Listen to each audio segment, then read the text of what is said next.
Welcome here. My name is Therese, and I wanted to show you some sourdough bread recipes you can make in your bread machine, because I know sourdough can feel and seem intimidating and really hands-on, and I wanted to make this video to not only share these delicious recipes, we have focaccia, a bagel recipe, a loaf recipe, but to also share with you guys that sourdough can be quick and easy and extremely enjoyable. I work from home, I'm a homeschooling mama, I have 5 kids, I am so busy, and I love taking advantage of my bread machine.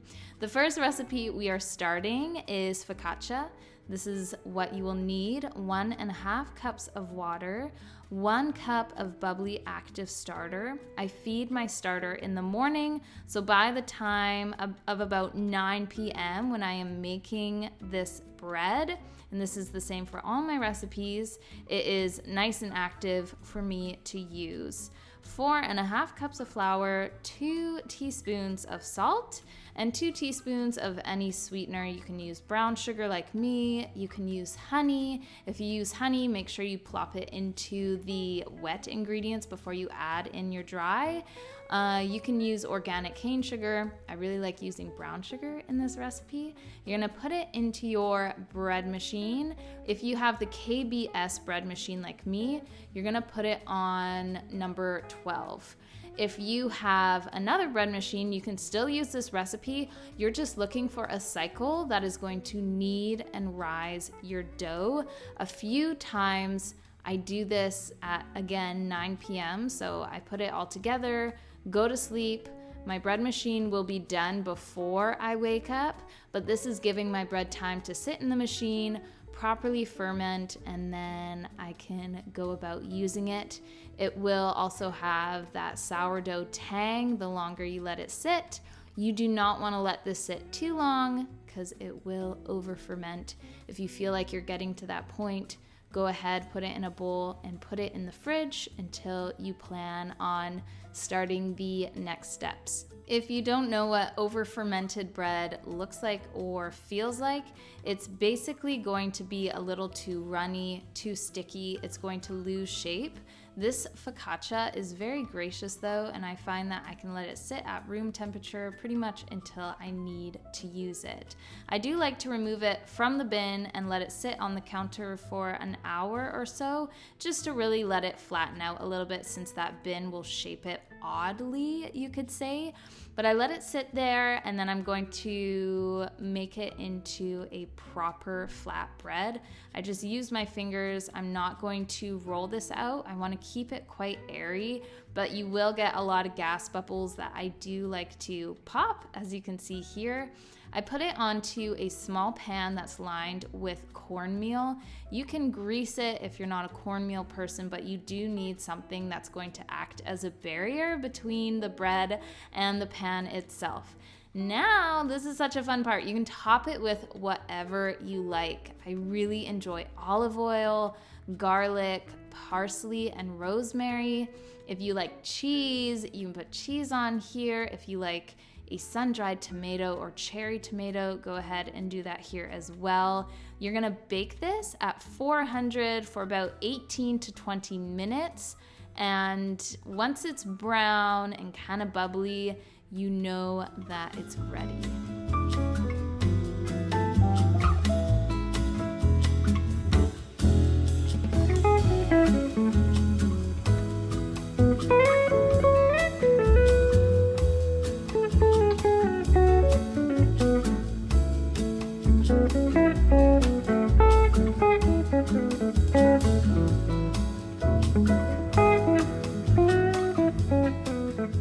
A lot of the time we actually enjoy focaccia for lunchtime because it's that midday kind of pick-me-up. We can eat it as sandwich bread because it is incredible with like some ham or turkey in there. The bread is that soft, or just paired with any meat and cheese and fruit and veg. It's just such a beautiful bread to have midday. That garlic is so good too, and my kids really enjoy it. My favorite way to have it though is it's simple, just dipped in balsamic and olive oil. This is what my mom did with us when I was a little girl. We had focaccia and dipped it in olive oil and balsamic, and it is just lovely.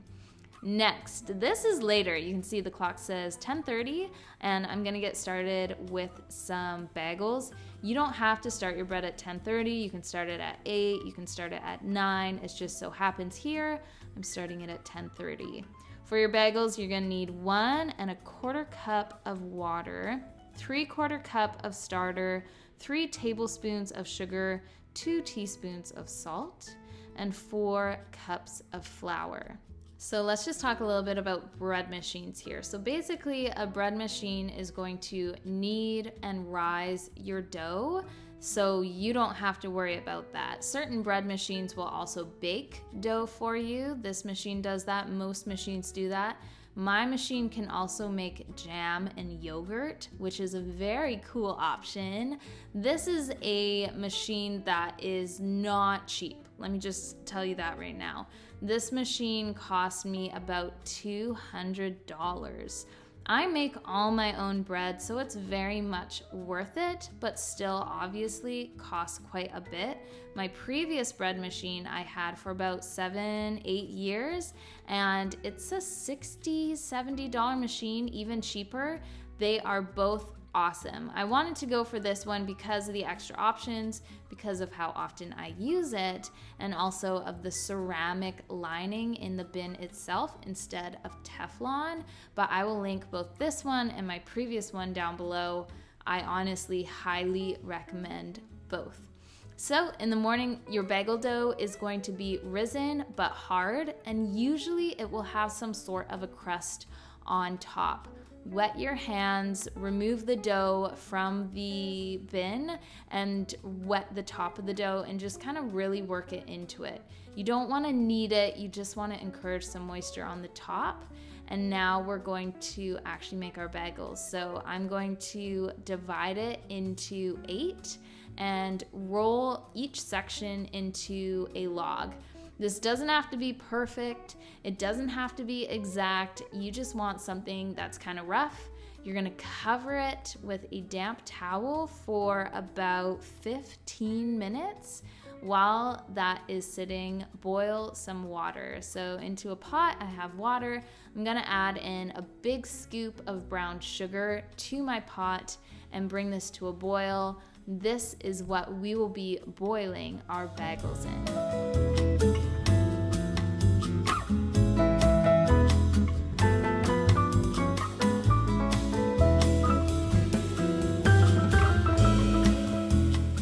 I've recently been doing more of this wraparound method when it comes to shaping my bagels. Previously, I would make them into a ball, puncture a hole in the middle, and then stretch it out. But I lost a lot of air through that, and this way makes much nicer looking bagels.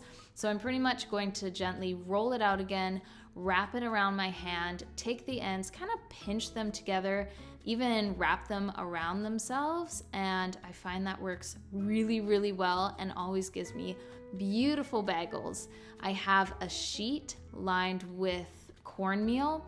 The sheet that I put my bagels on originally, that green sheet I'm pulling them from, it is a greased sheet, just so you know. So once my water is boiling, I put my bagels in, I let them boil for 15 seconds on one side, flip them over, 15 seconds on the other side, and then I put them on the cornmeal. I like the cornmeal because it's just a nice crust on the bottom and it stops them from sticking as well. This is optional, but if you don't want cornmeal, you need to grease your sheet or put them on some sort of a parchment paper. I also don't like over boiling my bagels. 15 seconds aside is perfect for us. If it is too boiled, I find the crust gets too hard and chewy, and it's hard for my kids to enjoy. So the less I boil these, the better. I'm going to bake them at 425 for 20 to 25 minutes, and then they're pretty much ready to go.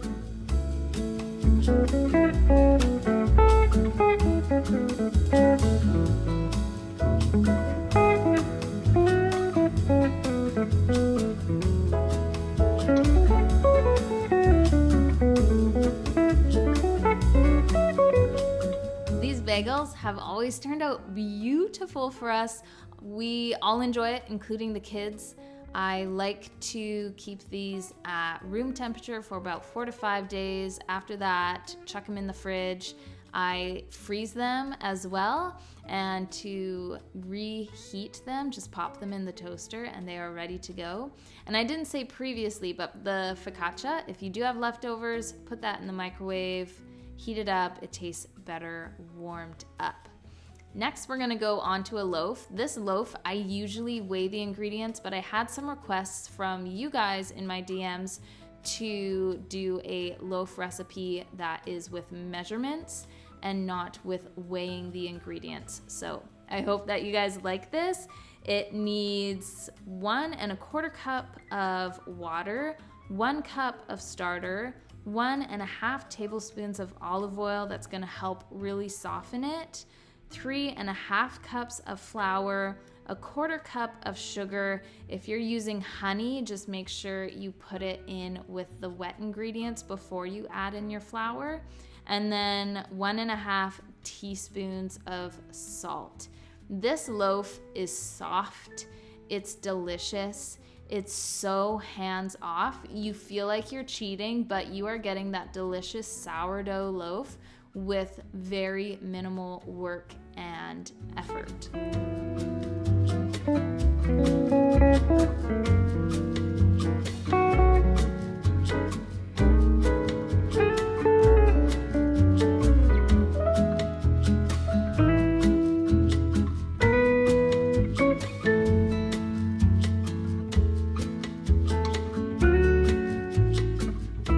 Again, you're gonna put it into your bread machine on that basic dough or leaven cycle and clean up and then go to sleep. That's what I really like about this machine. It does the kind of hard, tedious work for you while you are sleeping. And then you wake up to this, which is beautiful dough. I really like this dough because it's amazing to work with and so simple, especially if you're new to shaping loaves. This is a great dough to start with. It is a little bit sticky, so I do like to wet my hands before shaping it, but pull it out of the bin, go ahead and fold it over itself. That basically is pulling 2 sides, and like what you see here, folding it on top of itself. I'm gonna do some pulling as well. It is gonna help with tucking in any edges. I do not wanna over handle this loaf. I do really wanna keep it airy and bubbly because we're going for a light, airy loaf. You are welcome to put sesame seeds or anything on top, but here I'm just doing a basic loaf to show you guys. I have it on parchment paper, and then I'm going to drop it into my tin loaf pan, fold down the sides of the parchment paper just so they're not in the way, and then put a damp towel on top and let it rise. I'm not looking for it to double or quadruple in size. I just want to see that dough start to peek out over top of the loaf pan itself. You're going to bake this at 375 until it's golden brown, which is about 25 to 30 minutes. As soon as it gets out, I like to brush it with butter. This is going to help the crust be way softer. And I also really like to, once I'm all done with the butter here, girl goes pretty hard on the butter. I also do like to remove it pretty quickly from its pan so it doesn't start getting too soft, but I like condensation soft, you know what I mean. But I like taking that same damp towel that I had on it previously, put it back on top while it's cooling, and that moisture will help the crust to soften, and it is a soft sandwich loaf for you and your family to enjoy. This is amazing for sandwiches, French toast, toast in itself. It is soft, it is sweet but not too sweet, and just the nicest overall sandwich loaf that your bread machine can make for you. So I hope that you guys liked today's video. If you want to see more sourdough bread machine videos, be sure to let me know because I want to put out content that is helpful for you. So hop into the comments or hit that like button, and then maybe I'll look at showing you guys some more sourdough recipes that you can make in your bread machine. Thanks for hanging out. I'll see you guys later. Bye.